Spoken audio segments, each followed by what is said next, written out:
Friday morning, can't control it. Fired up and counting every minute. Hands are shaking, eyes are burning. The time has come, yeah, this is not a warning. The week was just so long, we had to let it go. Our problems disappeared, we're not tied up anymore. The weekend is here. Sunday calls, we are sick and tired of it. Up and down, can you feel it? Up and down. Hey everybody, welcome to the Johansson show. I am joined by Bill Collier. Bill, thank you for coming on. Thank you for having me. It's a pleasure. Really excited. This has been in the works for a few weeks, and then all the exciting news came out with your AEW debut on Elevation Dark and Dark. So congratulations for that. Thank you. Thank you very much. It was a great time working with AEW. Hopefully I get an opportunity to do that some more. Yeah, definitely. And I've got to say, the amount of people that I could see on social media, whether it was Twitter and especially Facebook, that was reaching out saying, obviously, not only you deserve it, but you've earned it. How does that feel when a lot of your peers and fans alike were so happy for yourself at getting this opportunity? Normally I try to separate, social media from real life because Yeah. as we all know, those are two really different things. Yeah. Some of the message, it did feel good, but like I said, in the gauge of separating social media from real life, there was a lot of like, well, this guy's been working at this for a lot of years for an opportunity like this. And then some of the messages I got, and people were really genuine with their reaction to it. It really felt good. It felt like the 15 years that I've been putting into this has paid off a little bit. Here's a little something for you, and it makes me feel like there's still more to achieve. Yeah, definitely. Like, if people look at your body of work from what you've done across those 15 years, winning titles, anywhere you go, really, you make your statement. And now getting this opportunity, how did it feel to finally get an opportunity like that after grinding so long? Like I said, it's more you've earned it rather than deserve it.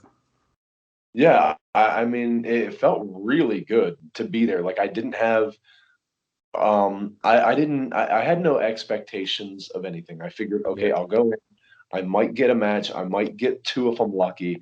I had no idea what to expect. So I went in with no real expectations. So we'll take it as it comes. And I'll do the best that I can Yeah. because I've had a few looks at other places and I haven't really been afforded the opportunity that AEW gave me right off the bat. I felt very fortunate, like, wow, for years I didn't know that.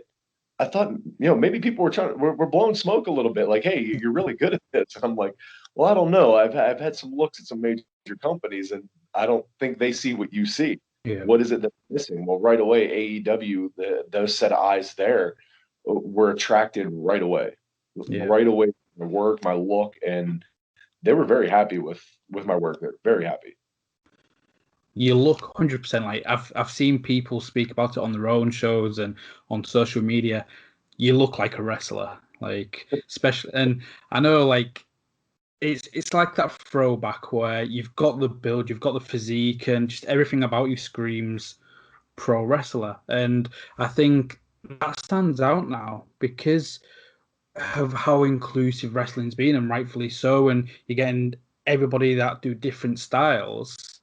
AEW been maybe missing some bigger guys like yourself. I think Jericho spoke about it with Luchasaurus saying, hey, we need you to be a bigger guy. We need you to work like a bigger guy.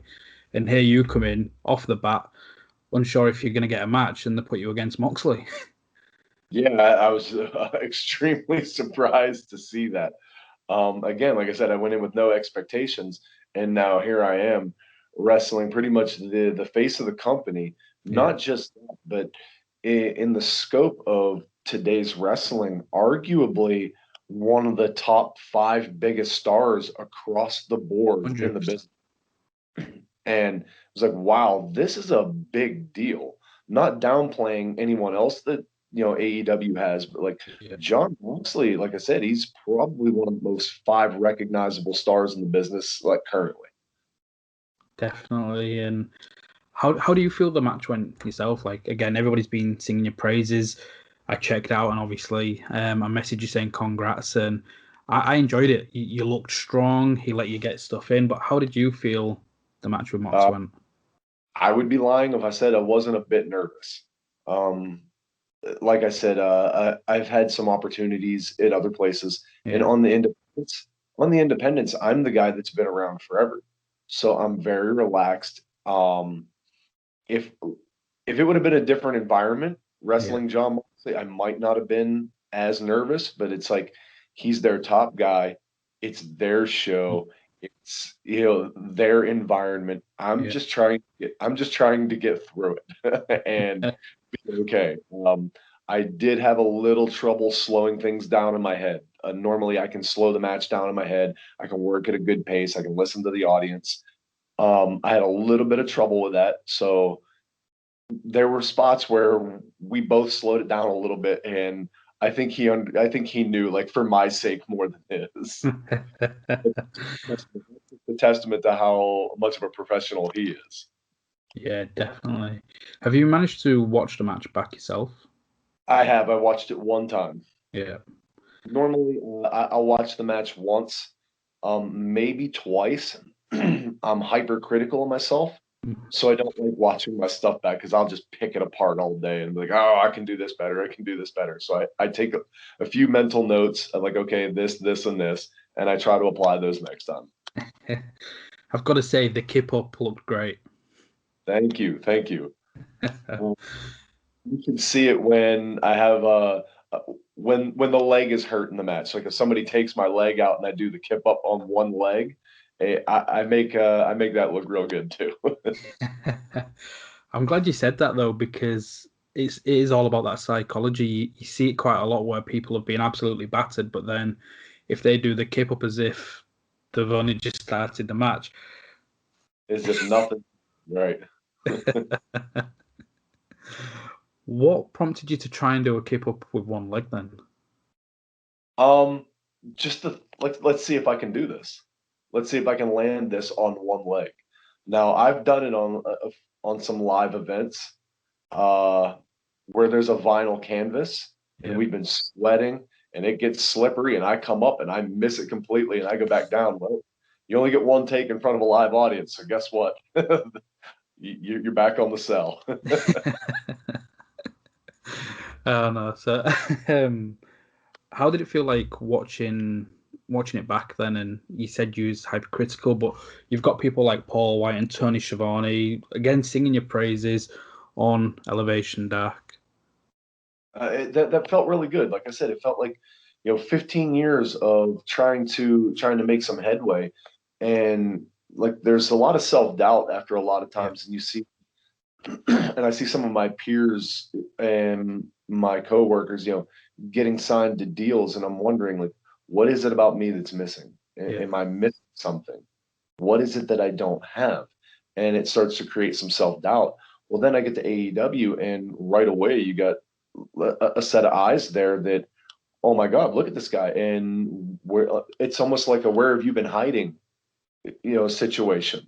Yeah. I'm not really hiding. I'm here and I'm trying to get a job.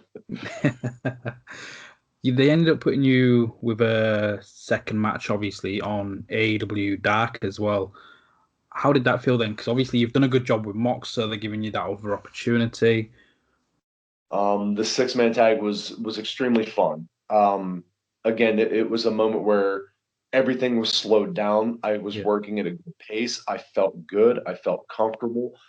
Working with the Dark Order was fun as well. Those guys were really good to me as well. But I was able to slow things down in my head. Everything was slowed down. Everything moved at a good pace. I felt really comfortable. I felt more like me when I wrestled the Dark Order, because again with Mox, it was a ball of nerves that I haven't been used to in quite some time. Going forward, then, for full transparency, we're recording Sunday, the 4th of April. Tomorrow night, you've got Adam Page on Elevation Dark again, back for a second week.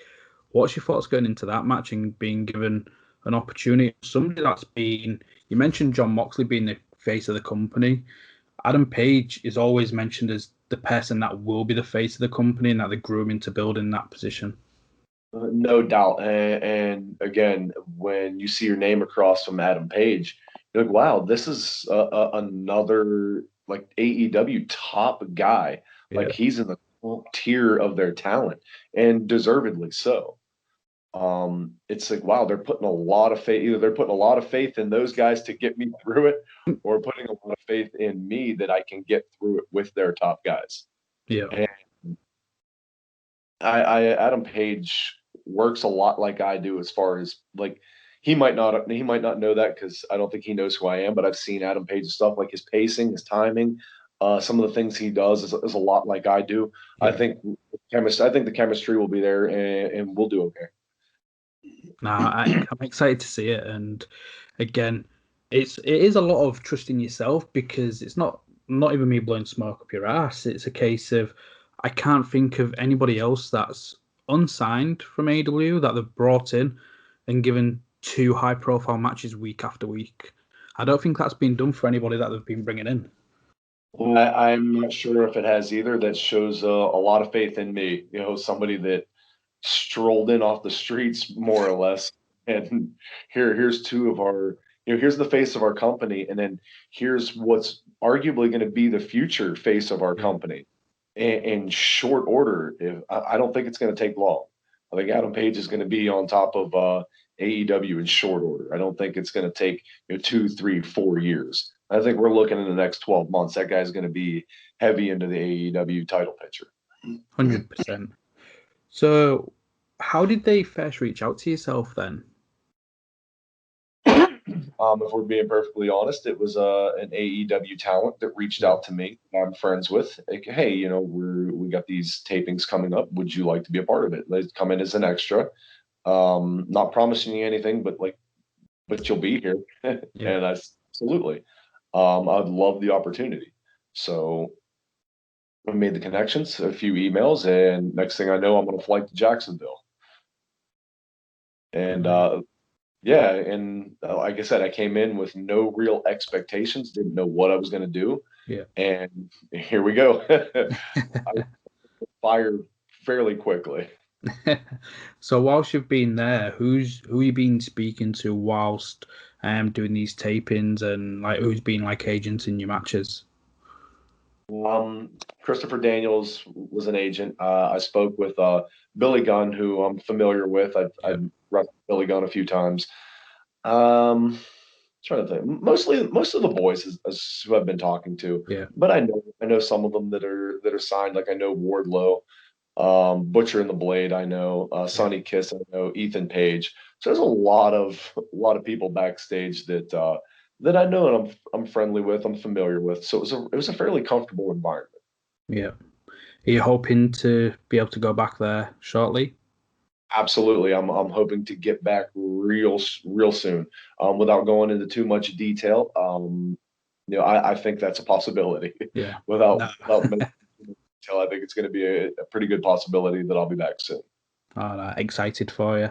And you mentioned the likes of Wardlow, and as I was like doing the research, a lot of the people you are working with are like the who's who of the independent wrestling and doing what they're doing at, for example, Jake Something at Impact. You mentioned Wardlow. But to go for an obscure one, you meant Jimmy Snuka. You wrestled him many years ago? I did. It was I want to say it was about 2 years in, and we did a tag team match, and it was me and Aftermath. Oh no, I'm sorry, it was me and J Rock against Aftermath and Jimmy Snuka, and that was one of my first big okay, this is a big name guy. Although at that point he was pretty advanced in his years and wasn't able to do a lot. Yeah. But, Jimmy Snuka was fantastic. He was a fantastic human being. He was great to work with, and he was the first person that I was in the ring with that it clicked. I was like, okay, maybe I should settle down a little bit. We here's a good story how the match starts. We I get tagged in with Jimmy Snuka, and he gets tagged in, and he's just kind of staring at me. And I kind of, mentioned what the first spot was. He's still staring a hole through me, not moving, standing still. And I start panicking because he's not doing anything.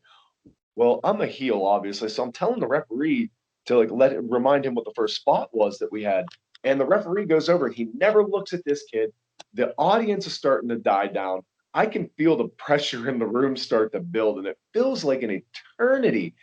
And the audience goes almost dead silent, and I'm in full panic mode that this guy just completely blanked on everything. And I don't want to go over and just grab Jimmy Snuka. It's Jimmy Snuka. For the audience to completely die down, and it feels like probably only a solid 3 seconds, but it felt like an eternity. And then he goes, "Hoo, hoo, hoo." The audience goes nuts. We go into the first spot. I was like, all right, settle down. He knows what he's doing. Fantastic. Did you get much like advice from him? Obviously, you said you was 2 years in and you're working somebody as experienced as Snuka. Well, no, not really. And again, later in the match, I kind of throw Jimmy into the corner, and this is the spot where I'm going to unload some punches on him.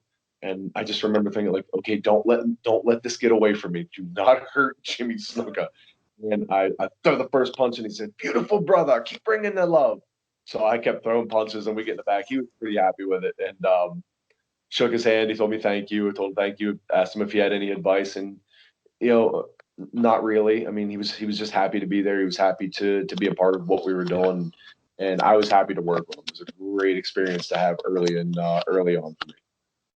How did you keep your composure when you've got Jimmy Snuka in the corner and you throw that first punch? He's like, beautiful. It's... All right, here we go. Let's see how this goes. And as soon as he said, "All right, brother, that's beautiful, brother. Keep bringing that love," I was like, "All right, we're doing okay." It was a real lesson in slowing down and listening right there. That was the biggest thing I took out of that. You mentioned all the opportunities you've had in the past and have not really planned out. What have they been? Have you had tryouts with like WWE, or what are the? I had one in. Forgive me if I'm not pinpointing the year correctly. 2011 or 2012. They ended up hiring Emma and CJ Parker out of our tryout group. Yeah. And they ended up hiring Big Cass, who ironically I get compared to quite a bit later on from the same tryout class. I saw somebody say it's Big Cass like with Triple H, and then it's you. Yeah. Me, right. I can remember because when we both had the tryout, there was only one guy that was bigger than I was, and it was him. Yeah. And he had short hair as well, and we both got the same advice: grow your hair out. So we both kind of grew our hair out at the same time. I'm sure he doesn't hear he looks like Bill Collier because he's on TV. Did they give you any other advice as to why they weren't going to give you that opportunity? I only really got, you look good, kid. Do something different with your look. And I was puzzled by that. And they said, well, we have 8 or 10 other guys here. If we turn them around, you all look alike from the back. And I start thinking to myself, well, this is like WWE, especially at the time, like the big muscle guy is like, that's kind of the mold you guys stamped out. I'm just trying to fit what I see works. And not that I'm trying to be a big muscular guy, but I do enjoy working out. Like it's something I enjoy doing. I like working on my physique. It was a passion I've had, just as long as wrestling. I enjoy weight training. I enjoy working out and developing my body as well. Yeah. So that kind of went hand in hand with the wrestling. But they said, you look like these other guys. Maybe try growing your hair or doing this. I grow my hair and I'm back as an extra about a year later. And same thing. Well, you look good, kid. You look good, kid. And nothing ever really developed from it. And I just wasn't sure what I was missing. Was that getting frustrating for you? What's that? Was that getting frustrating for you? Absolutely, it was. Absolutely, because again, it feels like, do the people in the indies not know what they're talking about? Are they just blowing smoke up my ass? Are they just trying to fill my head? Am I really not as good as people say I am? or am I just missing? What is it that I'm missing? And then I bump into guys that look at me that have been there and ask me, why aren't you there? You're kind of what they're looking for right now. And I'm like, I don't know. I don't know what it is. I've been there. I've looked at them, and they just, you look good, kid, and they send me packing. Um, it does get frustrating. And then I had another look as an extra at WWE. I want to say I was 33 years old at the time. And they kind of like, their eyes got big, like, wow, you're 33 already. Like, oh. And at 33 years old, I was almost written off as being too old for the business for WWE. And that was quite a blow to take. Yeah. And now here I am at you know, and I'll be honest, I'm 40 years old, and AEW didn't bat an eye at it. They didn't, like, AEW did not care that I was 40 years old. Guy looks good, guy can work, guy can move around. Let's see what he got. Bloody hell. Like, I would never have pegged you for 40. Like, congrats, looking incredible for that. I hear that a lot too. So it makes me wonder, am I being put on here by this too? There's that self-critique coming in. But no, it's good to see that they're not getting by age and stuff like that, because at the end of the day, if you can go, you can go. If you look the part, you can go in the ring. And have you had any other opportunities away from WWE? Excuse me? Have you had any opportunities away from like WWE, whether it's TNA, Impact, Ring of Honor? I did a Ring of Honor camp in 2019. It went well. I got a match for Future of Honor show against it was the current television champion at the time, Shane Taylor. Yeah. But in full disclosure, Shane Taylor is a friend of mine. Like, he's a friend of mine away from us. We come up together. We wrestled with each other a lot during our first probably 5 years. Yeah. I was wrestling this guy every weekend for the first like 3 to 5 years, and every time we wrestled, the better friends we became, and the more we wrestled, it's like the harder he hit me, and I'm like, brother, are we cool, or do we have heat, or you just? He's like, no, homie, we're doing good in it. It took a while, and I started hitting him back like that, and we get in the back, and he's just as happy as ever with it. I'm like, brother, we're out there like fist fighting. Are you okay with it? Absolutely is. Shane Taylor is one of the toughest guys I've ever been in the ring with. Beautiful human being, though. I probably shouldn't be saying that and ruining the credibility of him being the baddest guy you see, but like, he's a great human being away from this. Yeah, I'd seen that you'd were the tag team champions in PWR shortly, and that's where you was doing a lot of the matches against each other as well. Yeah, and it was really fun. I wish we'd have got an opportunity. Some I want to say booking conflictions came up. Yeah. And titles were taken from us right away. And I really wish that we'd have had an opportunity to build on that. But that's just how things go. Yeah. We had great matches anytime we wrestled, Shane Taylor and myself. Is there one that specifically stands out, whether it was on a big show or a big stipulation? Yeah, we wrestled on one of PWR's anniversary shows. We were the heavyweight title match. I want to say we were both only in about 2 years, and we're being trusted for being the company's title match. And it was one of the big matches that obviously they were advertising. And the normal draw was around 300. We did, I want to say 600 or 700 that night with him and me as one of the big matches. And that was a proud moment for me. I don't really remember the match much. I don't remember a lot of how the matches actually went. Yeah. I remember they hurt a lot. That's about what I heard. They hurt and I love them. That's about it. But 2 years in, again, world title opportunity, and you're double in the house. Like, what was the promoter saying to you off the back of that? Because you're both still new to the business, essentially.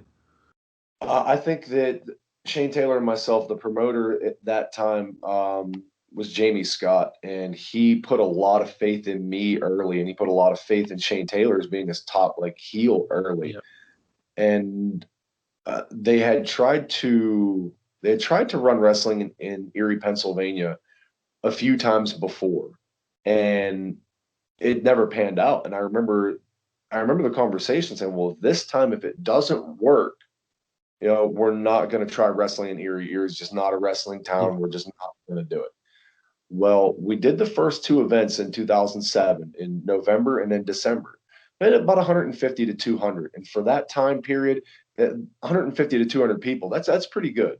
Yeah. Well, for January of 2008 was the first time they put me on a poster. And we had 330 people in the building the next month. And they were like, wow, was it, this guy? So they start putting me on the posters more, start putting more stock into me. And I'm not saying I'm the only one, but like as time went by, they put a lot of stock in me as one of the pillars to keep that place going. And I'm very proud of what wrestling in Erie has become today with Revenge Pro Wrestling, as I'm the Revenge heavyweight champion. Yeah. I really feel like I'm a staple in the past like 10, 12 years of wrestling in Erie. And I'm very proud to be a part of helping to build the city into a wrestling city. When I was told when I came in, it's just not a wrestling town. Yeah. And now it's a full-blown wrestling town. They love wrestling there, and I'm glad that I was a part of helping them build that. Amazing. With PWR as well, obviously we'll get into your feud with Vince Valor, but you've always had like these big gimmick matches, whether it's a casket match, TLCs, 60-minute Ironman matches, but one of them, War Games. How was that experience? Oh, it was fantastic. When you get put into situations like that, it tests your mental ability, not so much your physical ability. Okay, what can I do? What can I make work? How can we do this? There's a lot of moving parts here, and how can we make that work? I feel like I've always thrived. I do really well in one-on-one situations, but I've really thrived when there's a lot of pieces that I can use. Yeah. When there's more gimmicks, more guys, more smoke and mirrors, more hoopla. Like when I can dump out my whole bag of tricks, that's when I feel like I'm at my best, because I can utilize each part and make everything mean something. Yeah. Would you want to do more War Games in the future at the age of 40? Absolutely. Yeah. Absolutely. I would love doing War Games matches. They're great to do, because again, with multi-guy matches, maybe you're not doing as much as you think. The one-on-one matches, when they look at me and one-on-one match, I had just recently wrestled Josh Alexander, and the hype that match got, I'm like, God damn it, I'm gonna have to go in here and really grab another because Josh Alexander can go. I mean, that guy can work. Yeah. So, but then you get in the ring with Josh Alexander, and we did 20 minutes, and he's so easy to work with too. It's just like, all right, this isn't so bad. Who was it that you was working Josh Alexander for? It was for IWC in Elizabeth, PA. I'm the Super Indie champ there. It was the Super Indie championship match. He's a former Super Indie champion himself. Amazing. I hear so much good stuff from IWC. I recently spoke to Sean Phoenix, and he was speaking about his time with IWC. And but before we get to that, you mentioned these multi-man matches. They're great, but then when you do get put in that one-on-one situation, you're going to have to bring it. How do you feel when you do get put into like a 60-minute Ironman match? Oh, wow. That was a great story. I've only done one, and I didn't know that I was wrestling John McChesney, and we were doing 20, 25, almost 30-minute matches. And I can remember coming through the curtain after those matches and hitting the floor. Like, my tank was empty. We were battered and bruised. And the promoter says, all right, look, I want to build this to a 60-minute Ironman match. It's like, get out of here. No, I can't. We're doing 20. We're doing a third, less than half of that now. And, I'm blown up. There's no way we're going to do 60 minutes. Well, then there's John McChesney jumping up and down saying, dude, we got to do 60. If we do this, we have to do 60. We have to do 60. It's like, you know what? Fine. We'll do 60 minutes, John. That's what you want to do. It's like, if that's what everyone wants to do, we'll do 60 minutes. Well, I had thought the match out in my head, and I thought, okay, this has to have a good pacing. When you say Ironman match, the audience is already tuned. Like, they're already tuned. This is going to go 60 minutes. They're already mentally ready for that. So that's one plus that you have on your side is they're ready to see a 60-minute match. They're invested. They want to watch 60 minutes. I had to, me and John had to make sure the pacing was what it needed to be. Yeah. And then I said, when we get down to the last 5 minutes, that's when we'll unload. So the last 5 minutes come, we were tied 1-1, and we're just hitting each other with heavy artillery. In the last 5 minutes, we had the building shaking. That's how, all right, this is working. Fantastic. And then he wins. The place goes nuts. And I felt really good about that. That was one of the matches I'm the most proud of that I've ever done. Amazing. Like, how do you prepare for something that you've never experienced before? Like, you've been doing a third of it, but now you've got to make it stretch for an hour. Not so much. I didn't prepare or do anything different physically. Like, my workout regimen was the same. Yeah. My training was the same. The only thing I knew I had to do differently was how do we structure this for 60 minutes rather than 20 or 25 or 30 minutes. Yeah. So it was just the matter of structuring it to make sure the audience doesn't get bored with what we're doing. Make sure that they're into, as we get into 30 and 40 minutes, they've been sitting watching us for a long time. How do we make sure at that point they're still into it? That way, when we get under 10 minutes, they care. Yeah. They still care about who's going to win and who's going to lose. And I thought we did a great job of that. Amazing.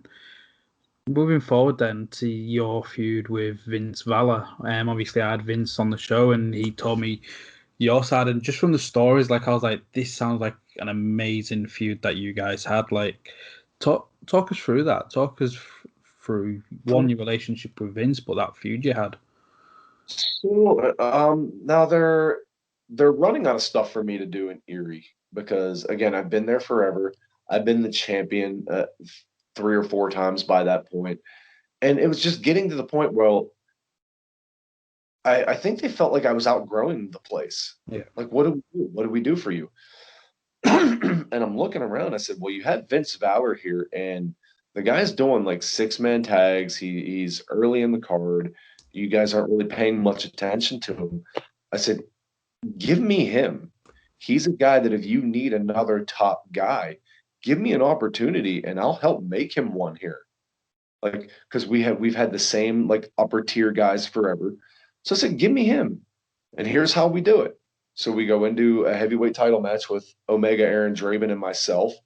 And we had built me to a stretch for the past few months where it looked like I'm unstoppable. I'm on my way back to the championship, and the whole building is with this. Well, right when it looks like I'm going to win the title, Vince Valor hops the rail for no good reason or no provocation, busts light tubes over my back, because they've never seen anything like that in Erie. Yeah. Place goes stunned, and then I get beat and I get pinned, and I'm laying in a pool of my own blood. And oh my God, now all of a sudden, the table's set. We don't have to even touch for the next few months, and I don't think that we did. They kept trying to set up matches, and I said, no, let's slow burn this. They wanted to have us have a match the very next month. Absolutely not. Let's make the audience want this. Yeah. Let's make them. And then when they did, they set up a match for 3 months later, and he had a lackey, so to speak, with him, a manager. Yeah. So Vince says, "Oh, you're going to get your match tonight, but it's not going to be with me. It's going to be with him." It grabs his manager, throws him in the ring, and I beat the hot out of him. And then we finally did our first one, and I want to say it was 5 months after the initial contact. Wow. And we did a match where his manager's in a rat cage, and we're driving from Buffalo to Erie, and we'll break down that fourth wall a little bit. We're riding together, and we have some other guys in the car. Like, well, you guys are wrestling later tonight. You guys aren't going to talk about what you're doing? No, we'll talk about it when we get there, man. Just relax. We'll be all right. And, we get there because I wanted to see this rat cage that they had built. And I wanted to see what I could do with that. Because, like I said, the more toys I get to play with, the better I get. So we have this rat cage match. His manager's in the cage. We did something where he comes out. I think I won that match. Winning and losing, that's not a big deal to me anymore. As long as my audience feels like they get their money's worth. So we did that, and then I did another match with Jon Moxley. And by this point, I really wasn't telling anyone any of this, but by this point, I've heard the term getting burnt out, but I couldn't understand how that would happen to somebody that was doing this. Because, I love this so much. How could you ever get burnt out from it? Yeah. And then here I was right in the middle of my Vince Valor feud about burnout. And it had nothing to do with Vince. It had nothing to do with anything. And then I had a match with Jon Moxley, like right in the middle of this, where I won the Lake Erie title. And I felt like I left a piece of me in the ring that night. I was like, that was about all I have. Because like I said, I've had opportunities that weren't panning out. I felt like maybe I'm not going to break through to the next level. This is it. And I left a piece of me in the ring that night.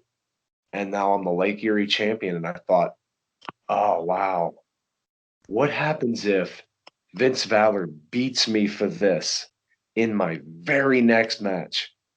It's like, so now all of a sudden, like, I got a little bit of fire now. Like, hey, let's help get this guy like the top heat that he deserves. Yeah. So we do a fans bring a weapons match, and he beats me. Yeah, fans bring the weapon, and you should see some of the shit they bring in there. It's unbelievable. And the promoter has to has to make a disclaimer. Hey, no knives, no guns, nothing like that. Some of the things that people show up with are absurd, like vacuum cleaners, and of course you get the standard cookie sheets and hockey sticks. But you see like vacuum cleaners and pool noodles, and you're like, what am I gonna do with this? And again, in full disclosure, some lady brought there was a giant bra in there for whatever reason. Like, all right, we can't use this. There's kids here. He ends up beating me and becoming the Lake Erie champion. And I can remember the reaction for that. They hated him so much and they felt so bad for me for losing. I'm like, I didn't understand how they could feel bad for me. Yeah. But they did. They were genuinely upset and they were sad. And they were upset with Vince for winning. And I remember thinking, this is really working. This is really panning out. And then the last match we did was a steel cage match. And I said, this is fantastic. Like, this is going extremely well. We're going to close the show. Vince Valor is now probably the top heel in the company in a few short months. And I was very happy to be the guy to help bring him to that, to say, hey, he can do this. He needs this opportunity, and help make that happen. And Vince held up his own end. I mean, he was there for everything. He made it work. It wasn't like I handpicked him and said, well, no, we have to book him strong because of this. He absolutely worked his ass off for that spot, and it worked wonders. And that's a testament to the work he put in on his end. Definitely. And how do you feel about that as well, though? You said to the company, look, I'll make him a star, and before you know it, he's the biggest heel. Biggest heel in the company. I felt very accomplished. Very accomplished. It got to a point where about halfway through this, I just had to be me, and he was just being him, and it was working. We didn't have to. After the initial contact where he broke the light tubes, I was like, well, he's made. That's it. They want his head. Well, the idea was for him to go back through the crowd. Well, the audience was so rabid, he went up the aisleway just like anyone else and through the curtain. We get in the back. He's like, brother, I wasn't going to hop the rail and have one of your diehards here take a swipe at me. And he thought, brother, I don't blame you. One thing that I want to go back to is Empire State. One of your matches with Chris Hero. How was that? Because that's a match I'd love to see, like today, essentially. I believe that match is on YouTube. If you want to go looking for it, August 22nd, 2015 ish. would be the date you would be looking for. We had a match about a year before that, and it was one of the bigger shows, and we had about 8 minutes, which is fine. We had no real story. It was just Chris Hero versus Bill Collier, and Chris Hero's he's a very accomplished guy in the business as well. And he was somebody I was like, oh, let's see if I can hang with this guy a little bit. And our first match I thought was good, but it was 8 minutes. It was what it was. I had another, like I was doing a program, so there was some interference and some bullshit that ended that match. We were both kind of happy with it. But a year later, I'm champion. And I can remember watching 2 or 3 matches because he was going to be at Empire State for a few months in a row. So I really sat down and watched what he was doing in front of the ESW audience. Yeah. So I took a few things that he was doing and I was like, okay, this. What are some things that we can make work? And I made some suggestions to him. I said, well, I seen you do this. Can we do this out of this? Can we do this? Can we do this? And he was like, yeah, absolutely. No one's ever said that. He's like, yeah, absolutely. And for whatever reason, even if you read comments about that match, the people at Empire State that were there said that was one of the best matches they've ever seen live or ever. And I was like, wow, like really, it felt really good. Yeah. But like we really, and it was like magic that night to the point where that's one of the matches that he even speaks of that he enjoyed having. So yeah, if you get time, or anyone listening gets time, me and Chris Hero, Empire State, around August, I want to say 22nd, 2015. Give it a watch. It was well worth the watch.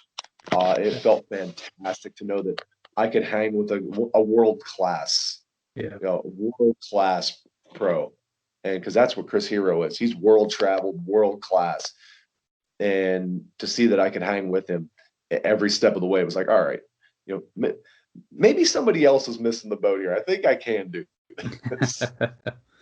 Especially during that time, it'd have been like peak Chris Hero just before he went back to NXT. And he's such a happy guy. I remember meeting him when he came across to the UK. And for those 2 nights, I think he faced Ishii in night 1. And on the second night, faced Shibata. And it was just like, just to see those matches was incredible. So yeah, I'll definitely put those in the comments as well. So if anybody is wanting to check it out, have a look in the description and I'll put that in there. But speaking of Empire State, you mentioned Josh Alexander earlier. You faced Ethan Page there as well. How was that? Oh, fantastic. Ethan Page behind the curtain, and I don't know if I should be saying this, was a wonderful human being as well. People always ask me, they say, well, is there anybody you don't like? I don't know. Like, I kind of like everyone that I work with. It's a weird thing. I kind of like everyone. And Ethan Page is phenomenal. Like his pacing, again, his timing. He's so smooth. He's fun to work with. Like if I could work with Ethan Page every night, I would work with Ethan Page. There's a handful of guys that I would say, like, if I could wrestle these 5 guys all the time, like Ethan Page is one of them. RJ City would be another guy that I would work with every night of the week because wrestling these guys, it's going to be fun. It's going to be really good. The audience is going to love it, and no one's going to get hurt. Yeah. That's the most important thing to me. And Ethan Page is one of those guys, like, it's going to be good. The audience is going to love it. You're going to have fun, and nobody's going to get hurt. That's exactly what the professional wrestling is and what it should be. 100%. Is there anybody along from your career as well that you faced where it might be in that starstruck moment? Obviously, we'll mention Jimmy Snuka, but has there been anybody else where you've been wrestling them and it's like, that's pretty cool, the fact that you're on the independents working them? There's a handful of people that I worked with on the independents. It's like, wow, this is really cool. I got to work in a tag match against Billy Gunn and X-Pac, which was really cool. Yeah. I got Billy Gunn in a one-on-one match, which was really cool. Bubba Ray Dudley in a tables match, about 40 minutes from my hometown, and that was fantastic. Great. Like, again, you get a sense for like timing and pacing, and I feel like I'm able to hang with these guys. I got to work with Jake Hagar, formerly Jack Swagger, really fun, and there's a part of me that thinks when they get here, how much are they really going to want to do? They're not going to want to do much. They're going to just want to get, the bare minimum and go home. Well, no, any of those guys that I just mentioned came to work and they worked hard. Like Rhino's another guy. I wrestled Rhino, and man, like this guy comes to work. They bring their work boots, and here they are, and you're having a match. Damien Sandow was another guy that I wrestled, and I thought this is going to be like a night off. Damien Sandow is going to be fun. He was doing he just come off TV doing Mrs. Stuff. Damien Sandow's he's always been for the lack of a better term, he's been like a comedy guy. His stuff's real fun. He's fun to watch. He's funny. We'll do a bunch of gaga. We'll entertain the audience, and we'll go home. Well, we're putting this together, and I'm going, okay, yep, that sounds good. Yep, that sounds good. And before I know it, I'm like, well, no, we're having a full-blown wrestling match out here. We're doing it. And it was absolutely amazing. It was fun. We didn't do the gaga. We didn't do the haha. And we had a full-blown wrestling match. And it was great. I had a lot of fun doing that. But it was one of those times where I didn't realize I was having a full-blown wrestling match until halfway through it. I was sucked. Wait a minute. What are we doing out here? Where's the ha? But really fun.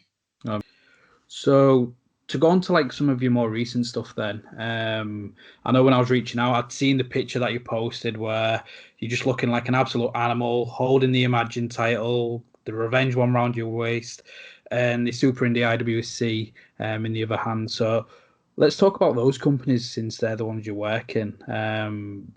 Let's start with Imagine. How is that working for them? Imagine, it's great. I really love working with Imagine. It's my trainer, Kato, is the one that decided he's going to run wrestling again. He's former Keystone Championship Wrestling, KCW, from the early 2000s. Yeah. Decided to do a reboot version and call it Imagine Wrestling. I'm really happy to be a part of that, and I'm happier to be its representative and champion. Now, as it's a small growing company, some people might say, well, you could be at somewhere bigger, somewhere that has more like social media following. Well, no, this is a place that my roots are dug into. Yeah. So I'm really proud, and it's a good group of young trainees coming up, and they're doing phenomenal. And I'm glad to be a representative of Imagine and represent them as their champion. And I've had a series of matches there against Spencer Slade. And this guy's going to be, like, if people think that I was going to be a star, Spencer Slade is going to be a star. And it's not going to take him too long. I had a series of matches against him, and he's 23 or 24. And I mentioned earlier that I was pushing 40. It's like, all right, let's see if I can hang with this kid. And he's jacked up, and he's chiseled, and he's in great shape. Let's see if I can hang with this guy. Let's see if I can grab that extra gear. And that let me know, yeah, I can still do this at that level. I can still out hustle someone that's that age. Yeah. And but like Spencer Slade is going to be he's going to be a major TV star in the next 5 years. I guarantee that. Oh wow. And IWC, Spencer Slade's there too. I see Spencer Slade at IWC where I'm the Super Indie champ. And I'd be lying if I said, IWC couldn't capitalize on some of the experience and some of the chemistry that Spencer and I have for the Super Indie title. That would be something. How was it working Pillman Jr. when you captured the belt? Oh man, because of the pandemic, everything shut down for a while, and everyone went through that bit of when are we going to do this again? Are we going to be able to do this again? How long is it going to take? All the gyms shut down. How are we going to stay in shape? Because that's how I was staying in shape. Well, I didn't have any gym equipment at home. So that's actually where I'm at now. I'm filming this from my home gym. I built an entire home gym. That way I'm not left out in the cold anymore. As a matter of fact, with Vince Valor. So there you go. That's how far Vince Valor and I came. Yeah. Home gym together. But I can remember just thinking, you know what? I'm going to unplug from wrestling for a while. I'm not going to think about it. I got my home gym started. I'm just going to pound. I'm just going to pound weight. I'm going to pound weight until I get sick of it. Well, we get the call that, hey, we can run outdoor shows. So here we are now, my first match back. I started in IWC earlier that day against Andrew Palace in 95-degree heat in the ring. And then later that night is going to be my first match against Spencer Slade. Let's find out what condition I'm in. That was the biggest issue that I feel like I was facing. Like, okay, I'm here lifting heavy, but I haven't been in a ring. I haven't trained. I've had access to it. I just didn't do it. I just unplugged, cleared my mind of it, and I thought when it comes back up, I'll get back in the ring a few weeks before, and I'll start warming up. Well, all of a sudden, it's like, well, no, we're ready to go. We're ready to go now.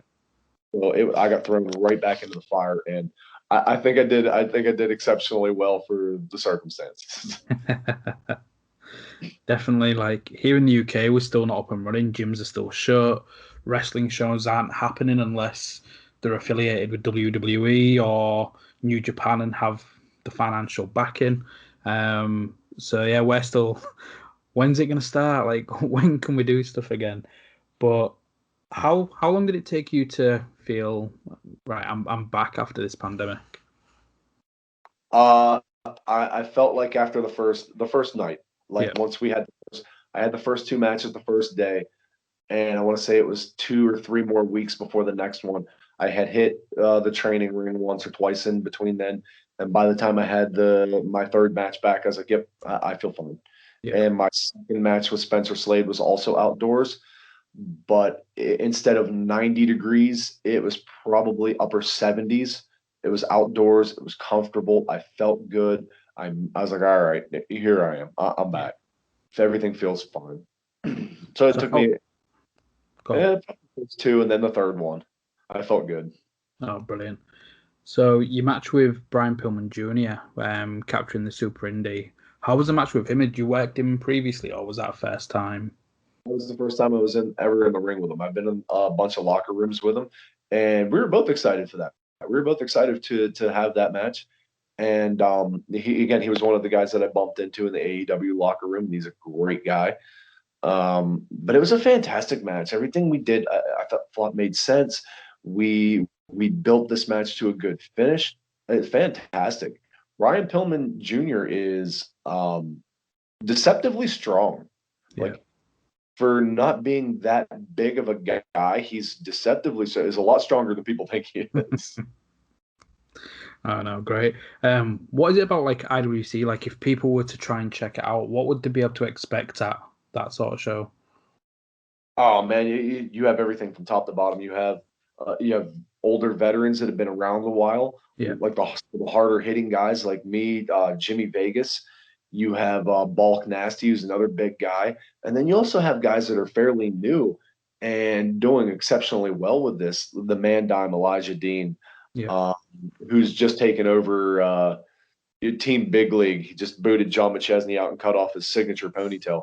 That's fantastic. Zach Nystrom and Anthony Young, fantastic. Spencer Slade's there as well. Angelic, Andrew Palace. You have a long list of guys that could be, and this isn't just me saying this, that could be TV ready at any moment. Like, they have a great core group of guys at IWC. So going on to Revenge then, what's it like working for Revenge and again representing them? You mentioned them earlier being in the Erie, Pennsylvania scene. In Revenge, at the risk of sounding like I'm too full of myself, I kind of feel like the man of the house there. Yeah, like it's there forever. There's a group of us as Omega, Aaron Draven, who I've mentioned before, John McChesney, myself, who have been there for the last 12 or 13 years. And I feel like I'm one of the major staples there. And it feels really good to be one of the guys that when I look out and I see a full house, that I'm one of the people responsible for that. And Revenge, it differs from PWR in the sense that, well, Revenge is digging down a little deeper. Revenge is going that extra mile. They're bringing in new, fresh talent that are absolutely killing it. they've had matches from like Johnny Patch, Daniel Garcia, Kevin Bennett, Kevin Blackwood. They've had matches. Danhausen was there, and he's fantastic, by the way. And one of the big stars that are going to be when Revenge does pick back up is PB Smooth. Guy's near 7 foot tall, legitimately, Wow. and athletic. It's going to be scary to see how good PB Smooth becomes in the future. He's another guy that I were going to say if you were going to keep an eye on, PB Smooth is one of them. Oh, definitely. I'll have to check it out. So, what's next for yourself then? Obviously, off the back of these AEW tapings, and credit to AEW, where during a pandemic where people, especially wrestlers, have been struggling because their livelihood's been taken away, they've given so many opportunities to people, whether it's just a one-off payday, which in then is going to boost their reputation, and they might be able to use that to get a few more bookings, but just to give opportunity to so many different wrestlers this past year. What's next for yourself? I'm hoping to get more opportunity with AEW, more than I want to really take advantage of the opportunity that they gave me there. Yeah. I'm not sure how much better it gets than here's your debut match against Jon Moxley, but I would love more opportunity with AEW to try to dig in and perhaps show them, I'm worthy of a job here. I can do this. I can do this consistently, and I can do this with your top guys. I can do this with anyone from the bottom of the card the whole way up. I want to hopefully show them that I'm worth investing in. Yeah.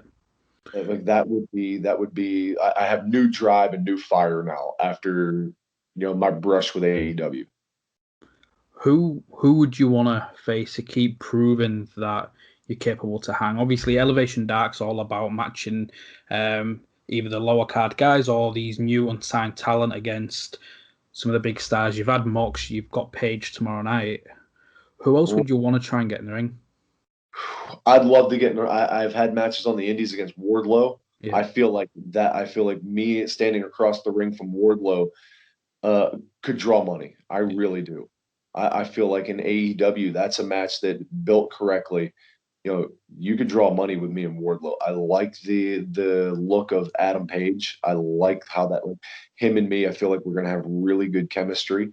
Looking up the card, top to bottom at AEW, but when they say all elite, that's kind of what it is. You look up and down the card, and it's elite athletes from top to bottom. You're like, wow. I look around, and there's everyone here is capable of doing this job.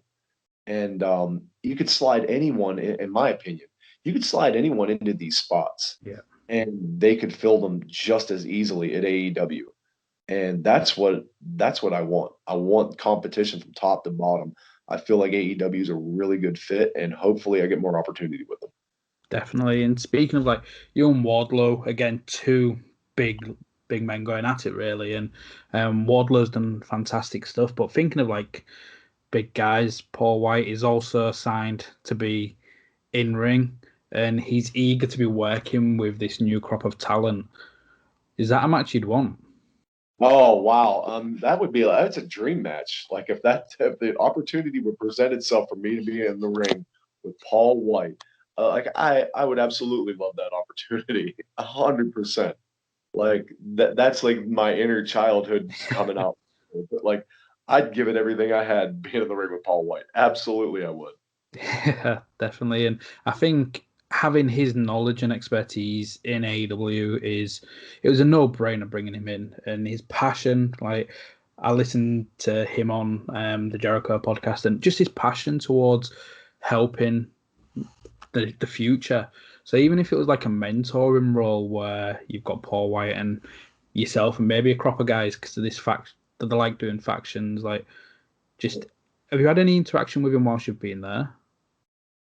With who's that? Have you had any interaction with Paul Wight whilst you've been Yes, on? he did the commentary for Jon Moxley and myself, and he came up to me beforehand and afterwards, and he's telling me, well, hopefully I did a good job for you. Hopefully I did you justice out there. I'm like, I'm sure you did fine, Paul. I'm sure you did a great job. And I listened to it back. Of course he did a great job. He's been around this his whole life. Yeah. I don't think he could do a bad job at this ever. Yeah. So you're just doing me the favor, man. Anything you say about me is doing me the favor. Thank you very much. 100%. Well, Bill, thank you for coming on the show. I know there's so much more of your career, but again, we've been going for about an hour now. There's only so much we can talk about in one go, but thank you for coming on. And it's great to see you getting these opportunities. Again, it's deserved, but you've earned it across the years of your career so far. So congrats on that. Thank you very much, and thank you for having me on. Hopefully, we can do a round 2 sometime in the future. 100%. Where can people find you on social media? Right now, you can find me on Twitter, Big Bill Collier. Facebook is Bill Collier. Those are the only 2 real social media platforms I'm using right now. That's fine. I like some interaction with my fan base, but not too much, like anyone. But that's where you can find me on social media. Fantastic. Everybody do make sure you go check out Bill. And again, try and find some of the matches we spoke about. Again, I'll put in the description the link to him and Chris Hero. Make sure you do check out AEW Dark and AEW Elevation Dark to check out Bill's matches so far. Again, Bill, thank you for coming on the show. Everybody, thank you for watching. Thank you for listening. Thank you for having me.